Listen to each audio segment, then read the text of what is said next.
नमस्कार, आप देख रहे हैं न्यूज मंच और मैं हूं विशाल वैभव। अभी जो है हम पटना बीजेपी प्रदेश कार्यालय में हैं और आपको बता दें कि जिस तरह से तेजस्वी यादव आज प्रेस वार्ता कर आरक्षण के मामले को उठाया और कहीं ना कहीं सीधा रूप से केंद्र सरकार पर हमला बोला और साथ ही कहा कि अगर बीजेपी बात नहीं मान रही है तो सरकार गिरा देनी चाहिए।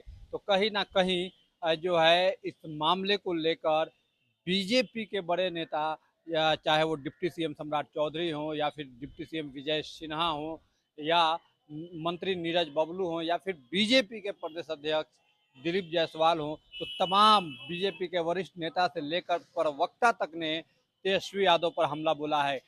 किसने क्या कुछ कहा है छोड़ जाते हैं आपको तमाम बयान के साथ। बने रहिए न्यूज मंच के साथ। न्यूज मंच के लिए राहुल कुमार के साथ विशाल वैभव, पटना।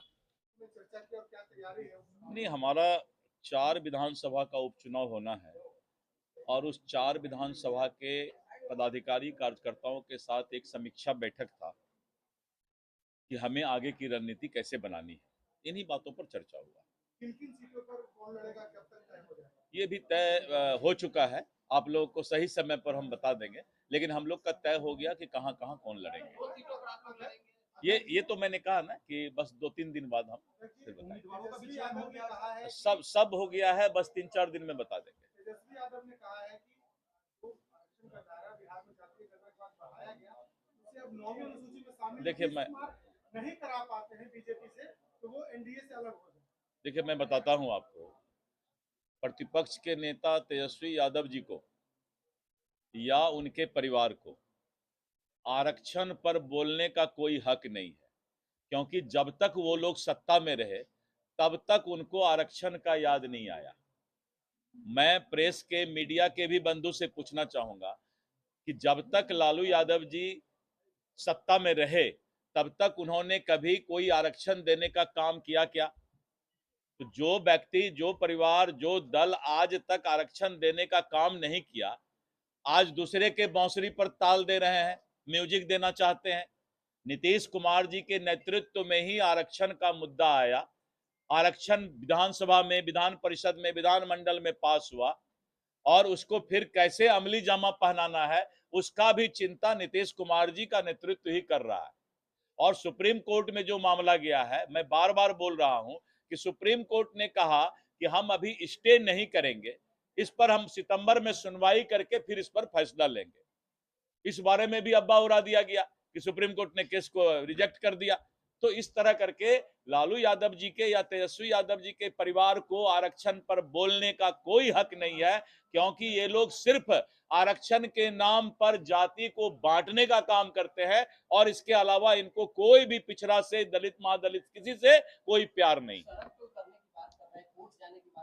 अब क्या करेंगे? विपक्ष में है, कोई काम नहीं है तो रोजगार तो ढूंढेंगे ना। विपक्ष का काम ही है राजनीतिक दुकानदारी चलाने के लिए रोजगार ढूंढना, तो वो रोजगार ढूंढ रहे हैं कोई काम करने के लिए।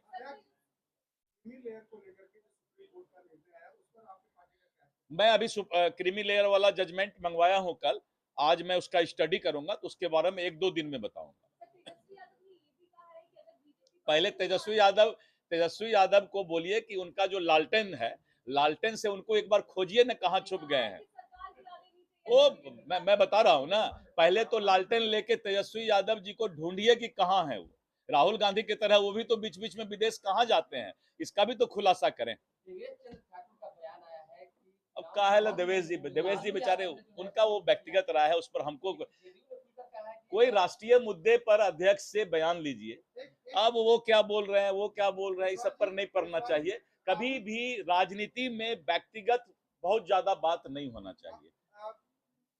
राहुल गांधी को ईडी कर वो कह रहे हैं कि ईडी छापेमारी कर सकती है। इस देश में जो भी गलत करेगा, नरेंद्र मोदी जी का तीसरा जो काल है, अभी जो तीसरा उन्होंने सत्ता संभाला है, उनका ये प्रतिबद्धता है कि कोई भी भ्रष्टाचारी देश में नहीं बचेगा। राहुल गांधी जी को अपना खुद मूल्यांकन करें। अगर उन्होंने कोई गड़बड़ किया है तो राहुल गांधी क्या, कोई भी जो है उसको एजेंसी नियम के अनुकूल, नियमानुसार उस पर कार्रवाई करेगी। संजीव हंस को लेकर क्या कहिएगा सर?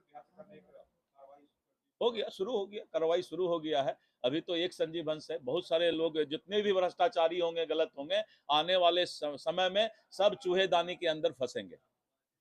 स्टैंड क्लियर है। कल भी हम आरक्षण के समर्थक थे और आज भी हम समर्थक हैं।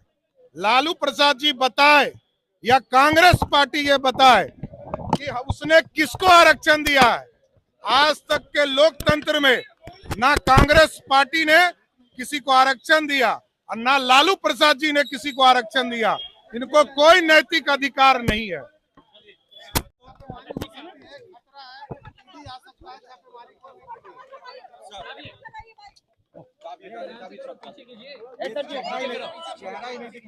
छोटू भैया आप लोग यहाँ से ऊपर रखिएगा, नहीं बोलेंगे, नीचे रखिएगा। अरे माइक नीचे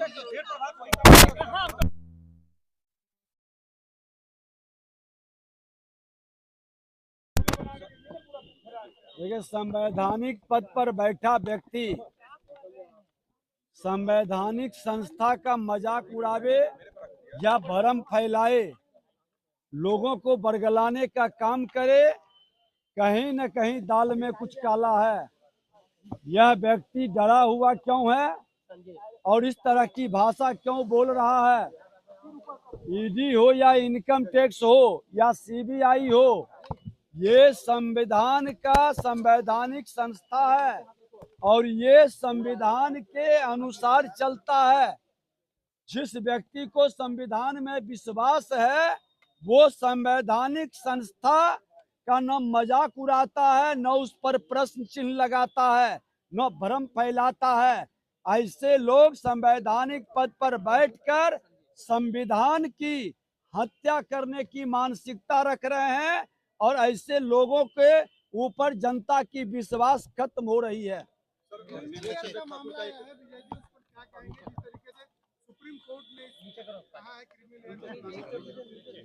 देखिए, माननीय न्यायालय का जो निर्णय है, हमने तो कहा कि जो भी निर्णय है, हम संविधान में विश्वास करते हैं, संवैधानिक संस्था का सम्मान करते हैं और माननीय न्यायालय के निर्णय का हम लोग निश्चित तौर पर राष्ट्र हित में और समाज हित में सर्वोपरि मानते हैं, स्वीकार करते हैं। तेजस्वी यादव ने आज कहा है कि बीजेपी अगर आप लोग की बात नहीं मान रही है तो सरकार गिरा दीजिए।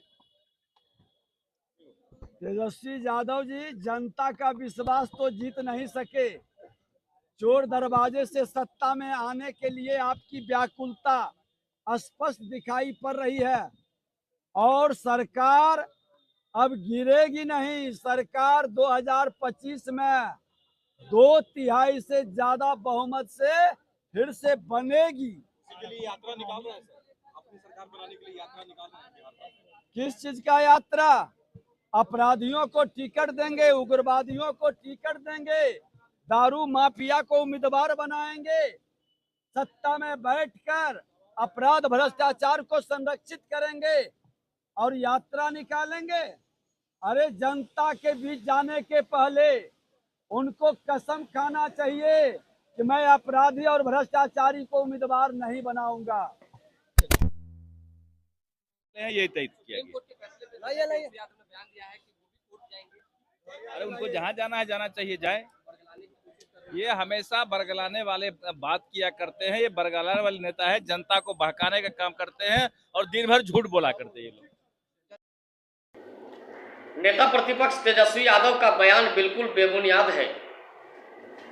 जब बिहार में विधानसभा का सत्र चल रहा था, पूरे सत्र गायब रहे और जब सत्र समाप्त हो गया तो तरह तरह की बातें कर रहे हैं। बिहार को विशेष पैकेज मिला है, इसका स्वागत करनी चाहिए और बिहार को विशेष पैकेज, बिहार जैसे कई राज्यों को अगर विशेष दर्जा नहीं मिला, उसके दोषी लालू प्रसाद हैं। उनको पता होनी चाहिए, अपने पिताजी से पूछनी चाहिए कि जब 2009 में मनमोहन सिंह की सरकार थी और लालू प्रसाद जी के सहयोग से सरकार थी, उस समय विशेष दर्जे के फार्मूले को खत्म किया जा रहा था। उस समय लालू प्रसाद जी ने क्यों नहीं बोला? और आप बड़ी बड़ी बातें कर रहे हैं, सड़कों पर उतरने के लिए कौन रोका है? उतरिए सड़कों पर। लेकिन बिहार की जनता सब जानती है, बिहार में जब सत्र चलता है तो आप विदेश में पिकनिक मनाएंगे और जब सत्र समाप्त हो जाएगा तो बिहार की जनता को बरगलाने के लिए पटना में पहुंचकर बड़ी बड़ी बातें करेंगे, ये दोनों नहीं चलने वाला है। बिहार की जनता जानती है, बिहार की जनता को आप कभी भी भला नहीं सोच सकते।